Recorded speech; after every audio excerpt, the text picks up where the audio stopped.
하나님 말씀 마가복음 6장 14절에서 29절입니다. 마가복음 6장입니다.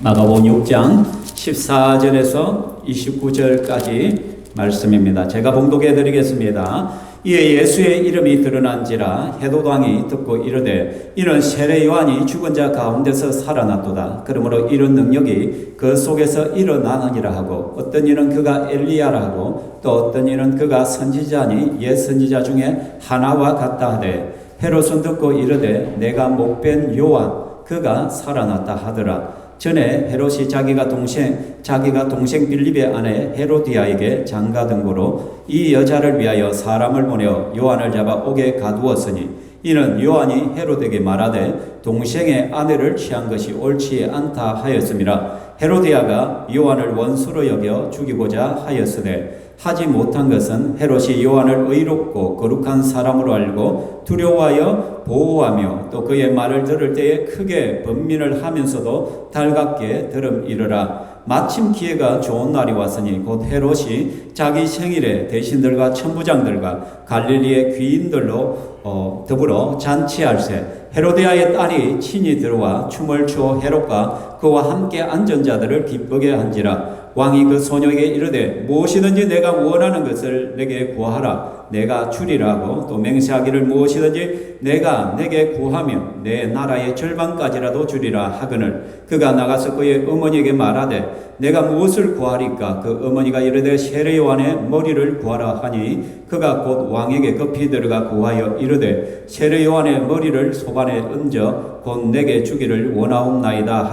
하니, 왕이 심히 근심하나 자기가 맹세한 것과 그 앉은 자들로 인하여 그를 거절할 수 없는지라. 왕이 곧 시병 하나를 보내어 요한의 머리를 가져오라 명하니, 그 사람이 나가 옥에서 요한을 목베어 그 머리를 소반에 얹어다가 소녀에게 주니, 소녀가 이것을 그 어머니에게 주니라. 요한의 제자들이 듣고 와서 시체를 가져다가 장사하니라. 아멘. 설교를 속담으로 한번 시작해 보고자 합니다. 여러분, 이 그림을 보고 속담을 한번 맞춰보십시오. 무슨 말일까요? 자, 다 알겠죠? 그죠? 뭐예요? 도둑이 제발 저린다라는 것이죠. 그죠? 여러분, 도둑이 제발 저린다 이 말을 언제 사용해요? 죄를 지은 사람, 어떤 잘못된 일을 했던 사람이, 그죠? 양심의 가책을 받아다 누군가 지적도 안 하고 아무 소리도 아닌데 자기 스스로가 어떻게 이상한 행동을 하고 거기에서 역반응을 하고 때로는 움찔해서는 어떻게 해요? 자기 죄를 실토하기도 하더란 것입니다. 그죠? 그래서 이런 도둑이 제발을 저린다 이 말은 잘못된 일을 누구도 지적하지 않았지만은 스스로 죄책감을 느껴서 자기가 혹시 들키지는 않을까 불안하고 조마조마하는 그러한 상태, 심리 상태를 또한 이야기한다는 것입니다. 그래서 죄를 지은 사람들은 하늘에 천둥 번개만 쳐도 어떻게 느껴요? 혹시 하늘에서 나에게 벌 내리는 것이 아니라 천벌 내리는 거가 아닌가 싶어 두려워 떨기도 하더란 것입니다. 그런데 떳떳한 사람들은 어떻게 해요? 자, 하나님께서 사진 찍는다, 스마일, 착, 이렇게 반응하는 사람들 있어요. 제가 중고등부 시절에, 학생부 시절에 그때 후배 하나가 그렇게 하더라고요. 오빠, 저 번개 천둥을 쳐. 하나님께 지금 사진 찍어. 자, 스마일 해야 돼. 하더라고요. 조용한 사람은 아닙니다. 딴 사람입니다. 예. 그런 경험이 들어요. 그러니까 뭐예요? 어떤 내 안에 뭔가 잘못된 일을 하고 좀 죄를 짓고 막 그렇게 좀 그런 사람들은 어떻게 움찔만 해도 뭔가가 조금만 단어만 나와도 자기를 뭔가 가르치는 것 같이, 그죠? 움찔거리고 조마조마하고 막 그런 마음들이 생기잖아요. 그죠? 그래서 잠언의 말씀에 보면 악인은 쫓아오는 자가 없어도 도망하나 의인은 사자같이 담대하니라. 쫓아오는 자도 없는데 죄 지은 사람은, 악한 자들은 막 도망하는 거예요. 불안했어요. 나 잡는 것 같다는 거예요. 그러나 의인은 사자같이 담대하다는 것이요. 제가 초등학교 시절에 저는 순경을 굉장히 무서워했습니다. 경찰을 아주 무서워했습니다. 왜냐? 저희 어머니가 어릴 때부터 저에게 야, 죄 지으면 잘못된 일이라며 거짓말하면 순경이 너 잡으러 온대. 제가 그걸 얼마나 심각하게 받아들였는지 성경이 저기에서 오토바이만 타고 가서 저를 잡으러 오는 줄 알았어요. 그래서 뒷걸음을 슬슬 치고는 어떻게 산을 나가야 냅다 2, 3km 뒤도 돌아보자고 뛰어달아. 그래가지고 그 그림에서 가가지고 뒤돌아보고 내 잡으러 안 왔네. 와 다행이다. 왜 그래요? 어릴 때 시골에서 잘 때 보면 가을이 되고 하면 어떻게 단감나무에 단감도 하나 따먹기도 하고 여름 되면 목욕하러 가다가 수영하러 가다가 강 지나다가 어떻게 나머지 복숭아밭에 복숭아도 하나 따먹기도 하고 살구도 따먹기도 하고 막 그러잖아요. 그죠? 그러니까 성경만 보면은 내 잡으러 온 것 같은 거예요. 완전히 도둑이 제발 저리는 것이죠. 경찰이 그렇게 할 일이 없습니까? 그죠? 단감 따먹다고 내 잡으러 오겠습니까? 그게 도둑이 제발 저리는 거예요. 오늘 성경 말씀에도 보면은 딱 이 속담에 어울리는 한 사람이 등장을 해요. 그 사람의 이름이 누구냐? 헤롯 안티파스라는 사람이에요. 이스라엘 역사에 보면 예수님 당시에 보면은 왕이 누구냐? 헤롯 대왕이었는데 그 헤롯 대왕의 아들 중에 헤롯 안티파스라는 사람이 있어요. 이 사람이 완전히 도둑이 재발절인 것이에요. 오늘 마가복음 6장 14절에 보면 이 예수의 이름이 드러난지라 예수의 소문이 막 들리기 시작하더니 헤롯 왕이 듣고는 어떻게 하냐? 이는 세례 요한이 죽은 자 가운데서 살아났도다. 그러므로 이런 능력이 그 속에 일어나느니라 라고 말을 하고 있어요. 여러분 아까도 말했지만 예수님 태어날 때 이스라엘의 왕은 누구냐면 헤롯 대왕입니다. 왜 대왕이라냐면 다른 왕과 비교될 정도로 굉장히 권력과 힘을 과시했던 왕이었다는 거예요. 그래서 로마의 지배 통치 아래 있는데 로마가 허용한 왕이에요. 근데 이 헤롯 안티파스가 죽고 나니까 로마 황제가 볼 때 좀 불안한 거라. 저 아들들은 삐리한 거야. 헤롯 대왕은 참 능력도 있고 외교들도 있고 그래서 이스라엘을 충분히 다스릴 능력이 있다 싶어서 다 맡겼는데 이 헤롯 대왕이 죽고 나니까 그 아들 몇 명이 보니까 아이고 별 싫은 거예요. 그래서 나라를 내동강에 딱 내버려요. 그래서 빌립에게는 저 북쪽에 있는 땅들을 주는 거예요. 그리고 안티파스에게는 어디 우리가 잘 아는 갈릴리와 베레아 지역을 갖다가 딱 맡기는 거예요. 그리고 큰아들인 아켈라오에게는 유다와 그 아래쪽 남부 쪽에 땅을 주는 거예요. 그리고 한 부분은 직접 통치하는 거예요. 총독을 보내가지고 통치하는 거예요. 그러니까 나라가 4분의 1이 되는 거예요. 이런 왕을 뭐라고 하냐면 분봉왕이라고 해요.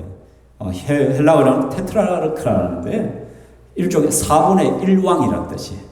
4분의 1 통치자라는 거예요. 그래서 지금 이 헤롯 안티파스는 어디지요? 예수님의 주 무대인 갈릴리 지역과 베레아 지역을 통치하는 분봉왕이었다는 것이에요. 근데 예수님의 소문이 점점점 떨려오는 거예요. 또 예수의 제자들이 나가서 복음을 전하니까 귀신이 떠나가고 또 병자들이 낫는 기적들이 일어났대요. 그러니까 예수님이 완전 슈퍼스타가 되고 모르는 사람이 없을 정도가 된 거예요. 그러니까 사람들의 머릿속에 예수님에 대한 궁금증이 자꾸 생기기 시작하는 거예요. 대체 예수의 정체가 뭐냐? 제가 누구야? 그렇게 하는 거예요. 그럼 어떤 사람들은 어떻게 예수가 엘리야야. 구약에 있었던 그 엘리야 선지자가 환생한 거야. 또 어떤 사람들은 어떻게 하면 아니야. 구약의 수많은 선지자들 가운데 또 한 사람일 수 있을 거야. 그 예수를 선지자라고 보는 사람들도 있다는 거예요. 그런데 예수의 소문을 들은 이 헤롯 안티파스는 좀 다른 생각을 가지고 있어요. 그 소문을 듣자마자 이는 세례 요한이 죽은 자 가운데서 살아났다. 내가 목변 요한이 살아났다. 그럼 세례 요한을 누가 죽였단 말이에요? 헤롯 안티파스가. 성경에 보면 헤롯이 이 세례 요한이 사라지잖아요. 세례 요한의 죽음을 관여했던 사람이 바로 헤롯 안티파스였던 것을 오늘 성경은 분명하게 말씀하고 있는 거예요. 그래서 마가복음 6장 17절 전에 헤롯이 자기 동생 빌립의 아내 헤로드야에게 장가든 거로 이 여자를 위하여 사람을 보내고 요한을 잡아 옥에 가두었으니 자 18절 읽어볼까요? 시작.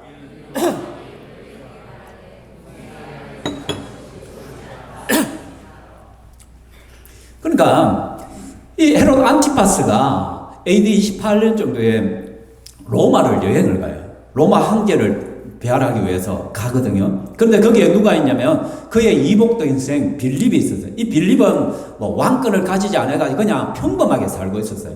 그러니까 이복 동생. 그러니까 그의 아내가 헤로디아였는데 이왕 로마에 간 김에 이복 동생의 집에도 들린 거예요. 그 이복 동생의 집에 가니까 그 동생의 아내가 너무 예쁜 거야. 이름이 누구라고요? 헤로드야. 헤로디아를 보니까 첫눈에 반해버린 거야. 그래서 저 여자하고 내가 결혼해야 되겠다. 그래서 유혹을 한 거예요. 근데 이 헤로디아도 진짜 악랄한 여인이거든요. 야망이 있는 여자예요. 자기의 남편 빌빌거리고 아무 권력도 없이 그냥 로마에서 빌부터 살고 있는데, 지금 헤롯 안티파스는 갈릴리와 베레아 지역의 분봉왕이에요. 권력을 가지고 있는 거예요. 그래서 성공의 욕구들이 있는 거예요. 그러다 보니까 혹한 거예요. 그래서 어떻게 이 헤로디아가 남편을 들고 차버린 거예요. 이혼을 해버리고 누구에? 헤롯 안티파스와 재혼을 해버린 거예요. 자, 헤롯 안티파스도 아내가 있었겠죠, 그죠? 그러니까 어떻게 아내를 내쫓아버리기보다는 도망쳐버려요. 왜? 이 헤롯 안티파스의 눈매가 이상하거든. 뭔가 일이 일어나고 있다는 걸 아내가 눈치를 챈 거야. 그래서 가만히 내가 버티고 있다는 암살당할 위험이 있는 거예요. 그래서 자기의 고향으로 도망을 쳐버려요. 자연스럽게 이혼이 되어버린 것이죠, 그죠? 그러니까 지금 이 헤롯 안티파스는요, 이복 동생이고 또 헤로디아 조카뻘이에요. 그 조카를 갖다가 자기 아내로 삼은 거예요. 이복 동생의 아내를 빼앗아서. 그죠? 이게 얼마나 못된 짓이에요. 그리고 자기의 본처도 쫓아내버린 거예요. 그러니까 그 악함을 세례 요한이 가만히 볼 수가 없는 거예요. 세례 요한이 찾아가서는 왕이요, 이것은 하나님 앞에 잘못된다. 당신이 이렇게 하면 안 된다. 막 대놓고 지적을 하는 거예요. 그러니까 누가 가장 화가 났을까요? 헤롯도 화가 났지만 헤로디아가 더 열받아 버린 거예요. 저 인간이 뭐야? 내가 지금 줄 잘 써가지고 지금 막 성공의 가도를 달리고자 하는데 갑자기 세례 요한이 나타나서는 자기를 방해하려고 하는 거예요. 그래서 이 헤로디아가 원수로 여기는 거예요. 이를 빡빡 갈면서 죽이려고 하는 거예요. 그러니까 헤롯이 눈치가 딱 보이거든요. 그래서 헤로디아를 위해서 세례 요한을 딱 잡아가지고 감옥에 쳐넣어버린 거예요. 근데 틈만 나면 헤로디아는 죽이라고 막 부추기는 거예요. 근데 헤롯은 어떻게 하냐? 같이 읽어볼까요? 헤롯이 요한의 의롭고 거룩한 사람을 알고 두려워하여 보호하며 또 그의 말을 들을 때에 달갑게 들음이라. 여러분, 헤롯은요, 오랫동안 유대 지역에서 자랐거든요. 그러니까 어느 정도 유대 문화를 알아요. 율법도 알아요. 그리고 선지자에 대해서도 알아요. 선지자를 함부로 죽이면 안 된다는 것도 알고 있어요.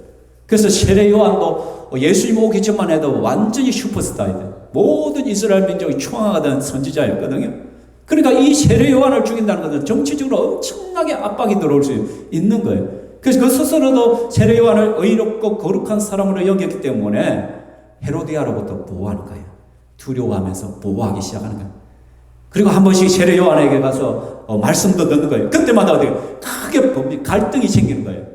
지금 살고 있는 모습은 죄악의 모습이에요. 더럽게 살고 있거든요. 악하게 살고 있거든요. 그런데 세례 요한이 하나님 말씀을 증거할 때는 어떻게 마음에 찔림이 있는 거예요. 푹푹 찔리는 거예요. 그게 번민이 되고 갈등이 되는데도 어떻게 달갑게 들어요. 기쁨으로 말씀을 듣는 거예요. 참 말씀이 썩고 듣기 싫고 자기한테 부딪히니까 양심의 가책도 생기고 막 그렇게 해서 힘들지만은 그래도 하나님 말씀을 듣는 거예요.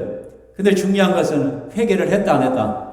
회개를 하지 않았다는 거예요. 이것이 우리의 모습인지도 몰라요. 오늘도 우리가 하나님 말씀을 듣습니다. 설교를 듣습니다. 하나님 말씀을 들을 때는 우리 양심에 찔림이 있단 말이에요. 맞아, 내가 그렇게 살면 안 되지. 내가 이거 잘못된 삶이야. 내가 고쳐야지. 그런 각오와 결단과 생각들이 우리 속에 일어난단 말이에요. 그런데 우리는 어떻게 그때뿐이에요.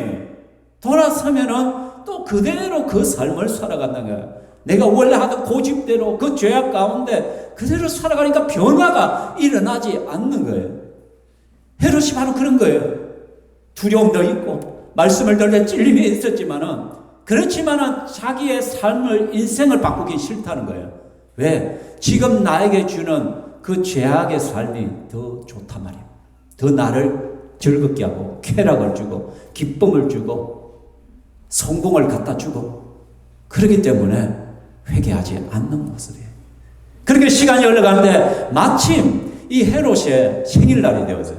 그래서 헤롯이 생일이 되어서 온 그 갈릴리 지역의 고관들과 대신들과 천부장까지 로마 갈릴리까지 부르고 막 그런 식으로 해가지고 큰 잔치를 베풀어요. 그 당시 이 고대시대의 잔치는 헬란 문화를 영향을 받아가지고 잔치를 하면 완전 태폐적이거든요. 온갖 술을 갖다가 술을 흥청망청 먹고 술에 취하고 무희들을 데리고 와가지고 춤을 추게 하고 그래서 엄란한 짓거리들을 하고 그게 고대시대의 그 당시의 잔치였어요. 한참 잔치가 되려고 있는데 갑자기 헤로디아의 딸이 나타난 거예요.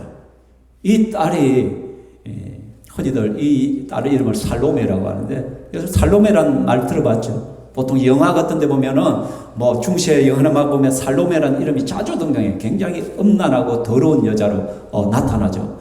정치적인 야욕을 가진 여인으로. 이 헤로디아의 딸인 거예요. 10대인데 이 여자가 갑자기 엄마의 사주를 받고는 야한 춤을 추기 시작해. 막 와서 춤을 추니까 안 그래도 술에 취해가 있는데 눈이 벌건데 그 헤로디아의 젊은 여인이 춤을 추니까 그곳이 모든 사람들이 눈이 뿅 돌아가고 막 기쁘고 즐겁고 막 그런 흥청흥청 하는 거예요.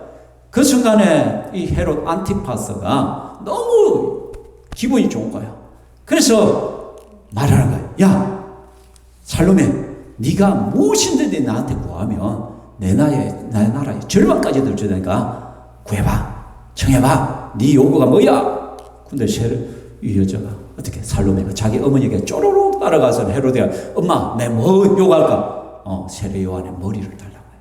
저 못된 놈 저 죽여버려. 이번 최고의 기회야. 그래서 세례 요한의 머리를 소반에 얹어 내게 주기를 원하나이다. 이 말을 들으니까 지금 헤롯 안티파스가 아차 싶은 거예요. 이 바보 멍청이, 내가 너무 섣불리 지금 말을 했다는 거예요. 전혀 기대하지 않는 소원을 지금 이야기를 한 거예요. 왜냐하면 지금 헤롯은 지금 이 세례 요한을 의로운 사람으로, 거룩한 사람으로, 하나님의 선지자로 두려움을 가지고 있는데, 지금 헤로디아가 명령을 해서 그 살로메가 요청하는 것이 세례 요한의 머리를 달라 죽이라고 하네요. 걱정이 되죠. 근심이 되죠. 그러나 이미 엎질러진 물이에요.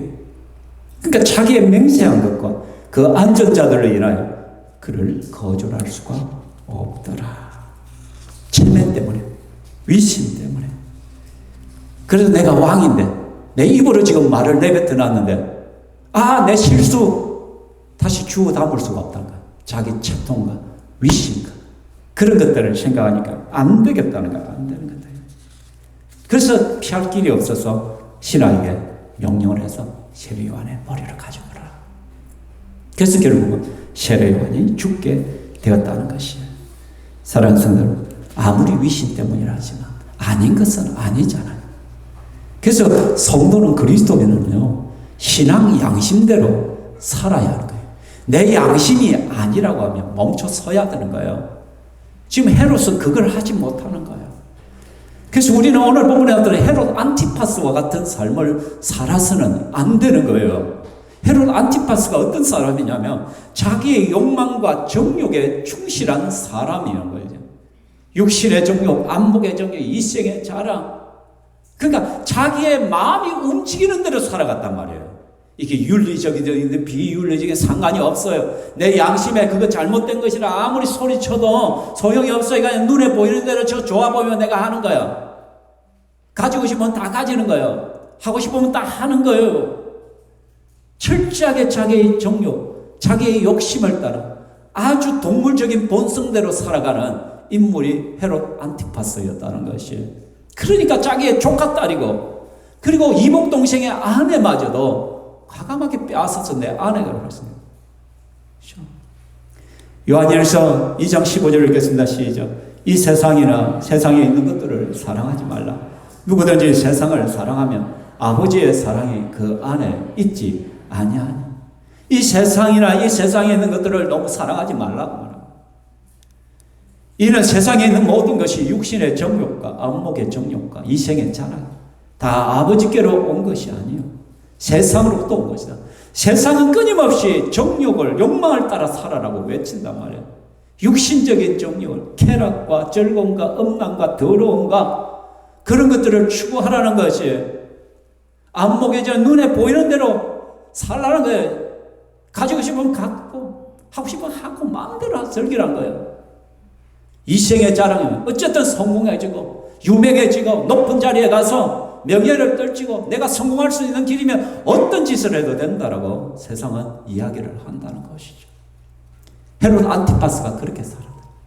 로마 황제에게 아부해가면서 자기의 권력을 유지해가고 육체의 욕망을 따라 하고 싶은 건 다 하면서 살아가는 거예요. 옳은 말을 하는 세례 요한마저도 감옥에 가둬버린 거죠. 그리고 이런 안티파스는 어떤 사람? 늘 자기 위신, 체면을 위해 살았던 사람이란 거예요. 남을 의식해. 다른 사람이 나를 어떻게 볼 것인가? 내가 이렇게 말하면 저 사람이 어떻게? 내가 이런 행동, 내가 이런 옷을 입으면 저 사람이 어떻게 지? 그러니까 늘 사람, 타인에게 기준을 맞추고 가는 거예요.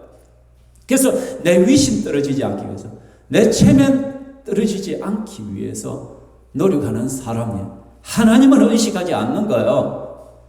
그냥 사람들을 의식. 많이 더우면 에어컨 잠시 켜도 됩니다. 그래서 내가 사람들에게 괜찮은 사람이 되고 싶단 말이에요. 유능한 사람처럼 보이고 싶다는 거예요. 그래서 세례 요한이 자기의 죄를 지적했을 때 화가 났지만은 감옥에 늘 마음까지는 없었어요. 그런데 누구를 위하여? 여자를 위하여. 헤로디아의 마음을 기쁘게 해주고 싶어요. 헤로디아가 도끼가 차 있으니까 헤로디아의 마음을 좀 풀어주고 싶은 거예요. 그래서 헤로디아에게 괜찮은 남편이 되고 싶었단 말이에요. 그래서 세례 요한을 옥에 가두었단 말이에요. 뿐만 아니라 지금 살로메가 세례 요한의 목을 요구를 했을 때 주위에 있는 사람들 때문에, 많은 고관들이 그 말을 들었다. 그 모여있는 사람들 때문에 내가 유능한 통치자로 비추어야 된단 말이에요. 근데 내가 만일에 내 말을 주워 담으면 저 사람들이 나를 어떻게, 내 위신과 채통이 다 떨어진다는 거예요. 사랑하는 성도 여러분, 성도는요, 내 위신과 체면보다 중요한 것이 진리예요. 진리. 마음의 양심을 따라 살아가야 돼요. 신앙 양심을 따라가야 돼요. 이게 아니면 아니다 멈춰야 되는 거예요. 하나님을 의식해야 된단 말이에요. 그런데 헤롯 안티파스는 철저하게 자기의 위신 떨어지고 체면 떨어지고, 그죠? 그래서 우리는 자존심이란 것 때문에 맨날 죄를 지어요. 화를 내고 분내고 싸우고 그래. 누가 한마디만 해도, 누가 어떤 행동만 해도 기분이 나쁘고 막 마음이 상해가지고. 그죠? 왜? 겉으로 보면 내 체면 깎이는 거예요. 아니 내가 그래도 유능한 사람으로 보여야 되는데, 내가 똑똑한 사람으로 보여야 되는데, 내가 괜찮은 사람으로 보여야 되는데 저 사람이 나를 무시하고 내 뜻대로 행하지 않냐고 막 그런 게 있어서 마음이 확 상해. 그래서 우리는 철저하게 나에게 가면을 씌워서 괜찮은 사람이 됩니다. 괜찮은 남편, 유능한 사람, 여기에 사로잡혀 있단 말이에요. 그죠? 그리고 헤롯 안티파스에도 잘못된 것은 회개의 기회들을 걷어차버린 사람. 헤롯은 크게 3번의 기회가 있었어요. 그는요, 무엇보다도요, 세례 요한이 지적을 했을 때, 왕이요, 이것은 옳지 않습니다 라고 말했을 때, 그때 회개해야 돼. 잘못했다. 바로 돌려야 돼. 회개란 것은 후회하는 것이 아닙니다. 삶을 바꾸는 거예요. 고치는 거예요. 고치는 거예요. 고칠 개자가 회개란다는 속에 들어있단 말이에요. 이게 잘못됐다면 고쳐야 되는 거예요. 근데 헤롯은 어떻게, 이 세례 요한의 지적을 받았음에도 불구하고 죽어도 고도 갚버려요. 사랑하는 성도들, 우리는요, 하나님의 말씀 앞에서 말씀이 들릴 때 기회입니다. 고쳐야 되고 회개해야 될 때라는 것이죠. 두 번째 또한 어떤 순간이 있었습니까? 그가, 여러분, 두 번째 기회는 뭐냐면 예수님의 소문을 들었을 때 회개했어야 돼요. 세례 요한을 죽였지만 그 이미 끝난 것이고 죄책감 속에 시달리지만 예수님의 소문이 들렸을 때 그가, 저 사람은 세례 요한이 다시 살아난 것이다. 내가 주인 목배인 세례 요한이 다시 살아왔다. 그 마음이 느껴질 때 지금 그 속에 늘 죄책감 속에 살았다는 거예요. 그죠? 자기가 잘못됐다는 걸 인식하고 살았단 말이에요. 그러자면 그 순간이 또 기회인 거예요. 아, 맞아. 내가 그때 억울한, 정말 내가 그 세례요한 의인을 내가 못 배워 죽였지. 내가 잘못했구나. 회개해야 돼. 그런데 그냥 후회로 끝나요. 내가 못 배인 세례요한이 살아났다. 죄책감만 그냥 묻어 있는 거예요. 그렇죠? 그대로 가버리는 것이죠. 또 하나 여러분, 예수님의 소문을 세례 요한이 말씀을 들었을 때도 그는 회개했어야 돼요. 감옥에 집어넣던 세례 요한이 말씀을 증거할 때마다 어떻게 해요? 말씀에 번민이 생겼다 했잖아요. 그죠? 그리고 달게 들었다 했잖아요. 그렇다면 말씀이 들려질 때 바로 회개해야 돼. 아, 이거 잘못됐구나. 이렇게 살면 안 되는 거야. 그래서 고린도후서 7장 10절에 말해요. 하나님의 뜻대로 하는 근심은 후회할 것이 없는 구원에 이르게 하는 회개를 이루는 것이다. 세상 근심은 사망에 이르게 한다. 그러니까 하나님께서 말씀을 통하여 내를 자꾸 지적을 하고 말씀을 깨닫게 하실 때 그는 나를 구원으로 이끌기 위한, 나에게 유익을 주기 위한 하나님의 역사란 것이에요. 그래서 즉각 회개를 해야 됩니다. 야고보서 1장 22절에 너희는 말씀을 행하는 자가 되고 듣기만 하여 자신을 속이는 자가 되지 말아라. 말씀을 들었어요. 아, 잘못됐구나. 이거 틀렸구나. 그러면 고쳐야 되는데도 불구하고 말씀을 행하지 않냐고 듣기만 하고 그냥 흘려버린다. 그러면 자기를 속이는 자, 나를 속이는 어리석은 자가 된다고 성경은 말씀하는 거예요. 그리고 헤롯 안티파스의 또 결정적인 사건이 하나 더 있어요. 예수님이 재판받으실 때 대제사장 집에 끌려갔다가 그 다음에 빌라도의 재판정에 갔다가 빌라도가 1차 재판을 하고는 막 이게 너무 복잡한 거예요. 괜히 잘못 걸렸다 이거. 내가 깊숙이 들어가면 내가 곤란해진다. 그래서 어떻게 헤롯 안티파스에게 보내버려요. 왜? 헤롯 안티파스가 갈릴리 지역에 분봉하게 됩니다. 이거 내 영역 아니다. 야, 헤롯 안티파스 예수 데려가. 그래서 그 밤에 급히 예수를 갖다가 헤롯 안티파스 간접까지 끌고 왔었어요. 그리고는 헤롯 안티파스가 예수를 보고는 지 궁금한 것만 물어봐. 예수의 무죄를 선언해야 되는데도 불구하고 무죄를 선언하지 않고 침묵하고 다시 빌라도에게 아이 나도 모르겠다. 당신이 총독인가 알아서 하라고. 다시 빌라도에게 보내버렸거든. 여러분 이게 얼마나 엄청난 기회를 놓쳐버린 거예요. 예수님을 무죄 방면할 수 있었던 사람이 헤롯 안티파스였어요. 근데 그때 괜히 정치적으로 끌려들어가기 싫어서 예수님을 빌라도에게 또 보내버릴 거예요. 그 헤롯 안티파스는 철저하게 이기적이고 굉장히 인본적이고 자기의 성공에 예민하고 자기의 욕망, 자기 이익만을 위하여 살아가던 인물의 대명사였다는 것이죠. 그죠?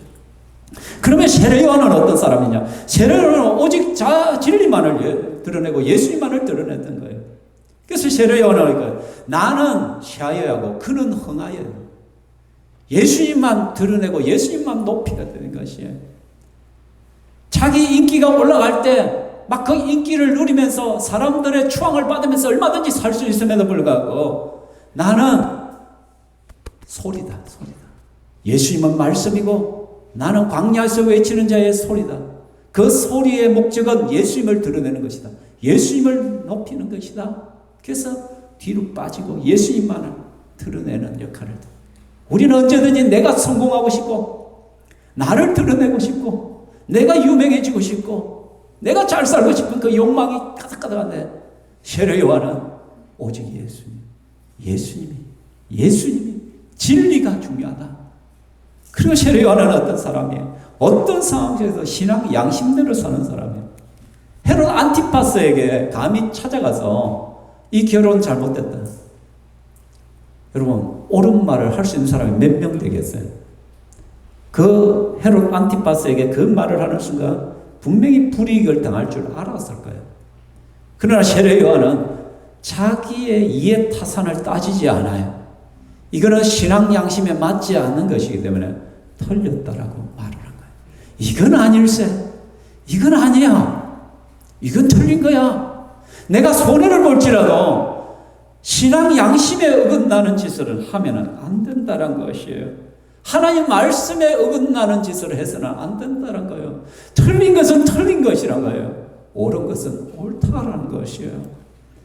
그래서 여러분, 우리가 가정교회에서 모토로 삼는 성경 해석의 방법이 있잖아요. 성경이 그렇다 하면 그런 줄 알고, 아니라면 아닌 줄 알고, 하라 하면 하고, 하지 말라면 하지 않는 것이에요. 이게 신앙 양심대로 사는 사람의 모습이란 것이에요. 그래서 순간순간마다 하나님께서는 우리의 양심을 통하여 말씀을 합니다. 내 양심을 통하여 너 그렇게 하면 안 돼. 그거 잘못된 거야. 예, 하나님, 죄송합니다. 내가 잠깐 엉뚱한 짓을 했네. 엉뚱한 생각을 했는데 제가 멈춰 서겠습니다. 안 하겠습니다. 그죠? 이게 신앙인의 모습이란 거예요. 그리고 저건 아닌데, 저건 아닌데, 저건 틀린 거야. 내 심장이, 내 마음, 신앙 양심이 말하기를 원하고, 아, 저건 아니야, 저건 아니야. 그건 틀린 것입니다. 잘못된 것입니다. 그래서 여러분, 세상 사람들과 살아갈 때도 불의를 행하고, 더러운 짓을 하고, 엉뚱한 짓을 하고, 그런 사람들이 여러분 주위에 굉장히 많이 있을 수가 있어요. 그럴 때 예수쟁이들은 내 이득을 위해서 침묵하는 자가 되면 안 된단 말이에요. 때로는 그거 잘못됐다고, 아니라고. 여러분의 주위 사람들이 자꾸 원망하고 불평하고 누군가를 험담하고 막 그렇게 했을 때 내 신앙 양심상 지금 아니야. 자꾸 없는 사람을 왜 뒤에서 자꾸 욕을 하고 왜 없는 사람의 이야기를 말을 하는 거야. 그럴 때 우리는 정확하게 이야기해야 돼요. 그거 아니라고. 지금 사람 없는 데서 우리가 이런 거 아니라고.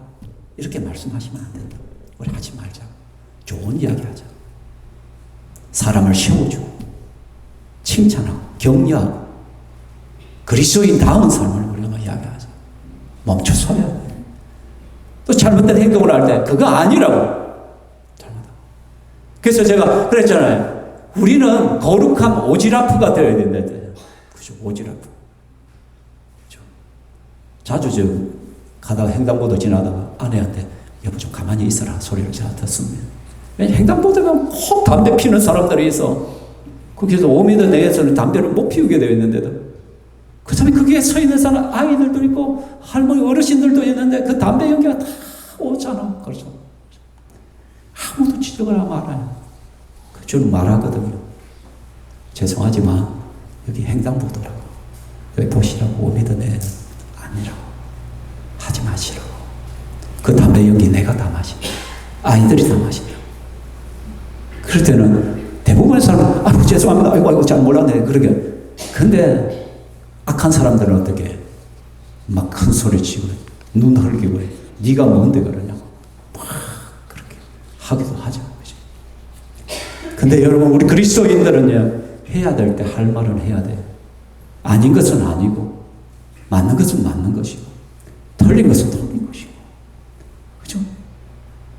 우리는 어떤 상황 속에서 주님이 주시는 신앙 양심을 따라 말을 해야 되고 신앙 양심을 따라 행동을. 그렇다고 말을 하다가 옳은 말 한다고 그냥만 또 막 사람 감정 상하게 막 톤을 잘 조절해가지고 그죠?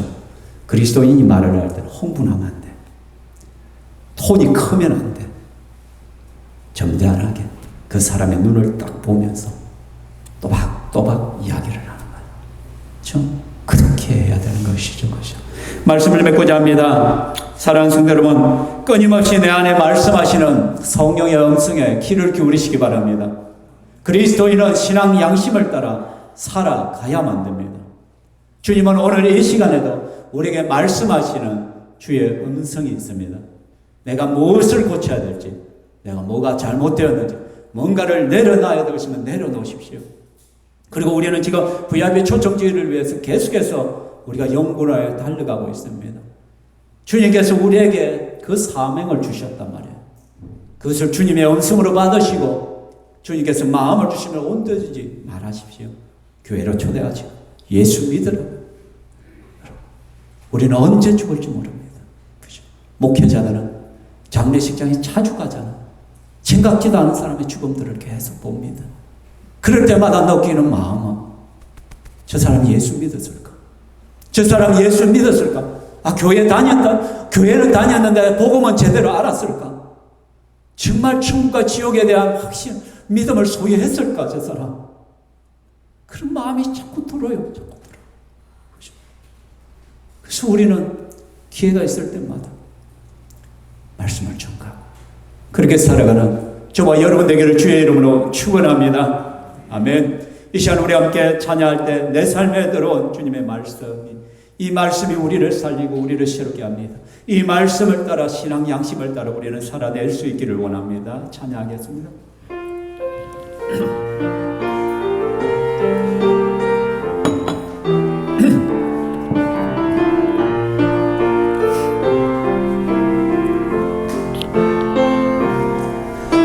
내 삶에 들어온 주님의 말씀이 내게 빛이 되시니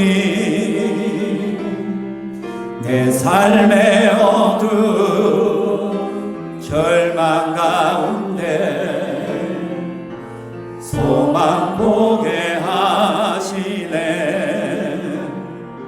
내 삶에 들어온 주님의 말씀이 나를 인도하시니 내 삶의 막막한 문제 가운데 주들 보게 하시네. 말씀이 내게 역사하기를, 말씀이 내게 살아있기를, 하나님 말씀을 듣겠나이다. 주님의 음성을 듣겠나이다. 내 삶에 들어온 주님의 말씀 내게 빛이 되시니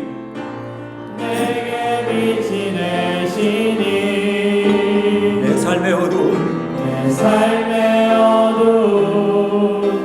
절망 가운데 소망 보게 하시네. 내 삶에 들어온 주님의 말씀이 나를 인도하시네.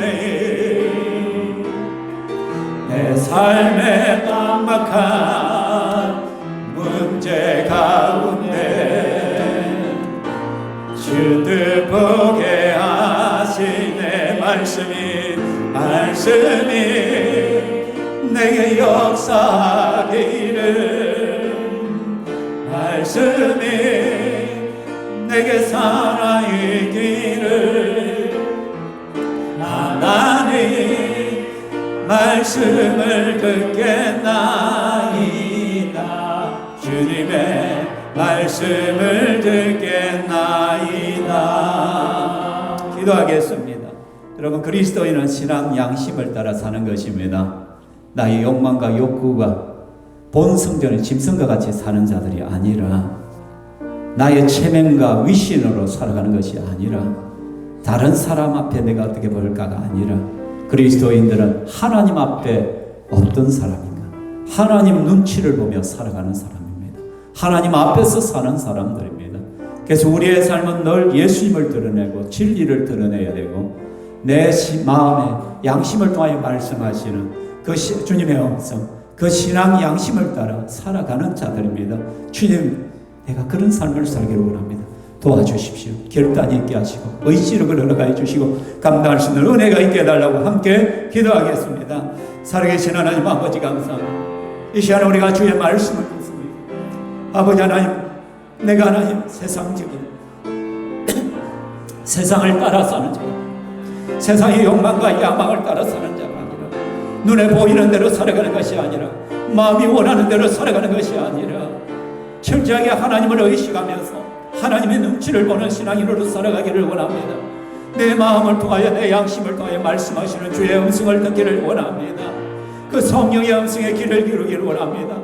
그래서 내가 그리스도인으로서 신앙 양심을 따라 순종의 그 길을 걸어가게 하시고, 신앙 양심을 따라 말하게 하시고, 신앙 양심을 따라 살아낼 수 있도록 주여 경과하여 주시옵소서. 하나님이여, 나의 욕망적이고 끊임없이 일어나는 내 본성을 따라 살고자 하는 그 야망으로부터 나를 지켜주시고 내 의지를 강하게 하여 주시기만을 원합니다. 그래서 주님이 원하시면 이것도 하고 저것도 하며, 주님께서 말씀하시면, 주님이 하라 하시면 내가 그 수에 순종하며, 주님께서 하지 말라 하면 내가 그 자리에 멈춰서기를 원합니다. 때때로 주님께서 내 마음속에 일으키시는 그 선한 소망을 따라 내가 살아갈 수 있기를 원합니다. 특별히 우리에게 영원하여 죄 삼는 사명을 허락하여 주셨는데, 때를 어떤지 뭐든지 말씀을 증거하라고 말씀하셨었는데, 하나님 이 말씀을 따라 순종하며 나아갈 수 있기를 원하오니 성령이여 도우시고 우리를 이끌어가 주시옵소서. 우리 신병통에 하나님께서 영광 받으시고 찬양받아 주시옵소서. 하나님, 오늘도 우리가 말씀을 받았는데 의지를 하여 역사하게 하시고 멈춰서지 않게 하여 주시옵소서. 아버지 하나님 감사합니다. 오늘 헤롯 안티파스의 모습과 세례 요한의 모습을 봅니다. 헤롯 안티파스는 철저하게 자기의 욕망과 야망과 육신의 정욕을 따라 이생의 자랑을 따라 살아가는 모습들을 보게 되어집니다. 뿐만 아니라 자기의 위신을 따라 자기 체면 때문에 옳은 것을 옳다 하지 못하고 잘못된 것을 잘못되었다 말하지 못하고 회개할 기회들이 있었지만 회개하지 아니하고 끝까지 죄악의 길을 걸어가다가 멸망하는 인생으로 살아가는 악한 자의 모습을 바라봅니다. 우리도 하나님 세상을 너무 사랑하여서 눈에 보이는 욕망과 욕심과 육신의 정욕과 그런 세속적인 것에 너무 많이 마음을 빼앗기지 않게 하여 주시옵소서. 하나님, 사람 눈치 보면서 다른 사람을 의식해서 해야 될 것을 하지 않는 죄를 범하지 않게 하여 주옵소서. 다른 사람이 좋은 사람, 괜찮은 남편, 괜찮은 아내가 되기 위하여 진리를 거부하지 않게 하여 주옵소서. 말씀을 버리지 않기를 원합니다. 세례 요한같이 오직 예수 그리스도를 드러내며 진리를 드러내는 삶을 살아가기를 원합니다. 또한 신앙 양심을 따라 진리를 말하게 하시고 주님의 뜻을 드러내게 하시고, 그것이 하나님의 말씀이라면 순종하고 그렇지 않다면 멈춰서는 그러한 순종의 사람들이 다 되게 하여 주시옵소서. 오늘도 하나님께서 말씀하시고 우리 양심에 분명하게 하나님의 음성을 들려주시는데, 헤롯 안티파스와 같이 그 마음의 갈등은 일어나지만, 번민은 일어나지만 여전히 그 속에 그 죄악의 자리를 떠나지 아니하고 그곳에서 양다리 걸치며 살아가는 그 모습이 혹이라도 우리의 모습이 될까 두렵습니다. 하나님 불쌍히 여겨 주시옵소서. 깨닫고 결단한 것 오늘 한 주간의 삶을 살아낼 수 있도록 도와주시옵소서. 이 시간 우리 사랑하는 성도들 또한 믿음으로 귀한 헌물을 올려드립니다. 내 것이 아니라 주님의 것이기에 올려드립니다. 내 힘으로 살아낸 것이 아니라 하나님의 도우심으로 살아냈고, 또 하나님의 도우심으로 내가 직장생활을 하고 내가 월급을 받으며 내 가정을 이루어온 것을 내가 고백합니다. 이 마음 중심을 먼저 받아 주시옵소서. 저들의 기업도와 저들의 삶의 영역마다 함께 하시고 주님께서 선한 것으로 갚아 주시옵소서. 하나님, 우리를 통하여 영광 받으시옵소서. 감사하며 예수님의 이름으로 기도하옵나이다. 아멘. 주 예수 그리스도의 은혜와 하나님의 사랑과 성령 하나님의 교통 위로하심이 이 자리에 함께한 주의 권속들 머리 위에 영원토록 있을지어다. 아멘.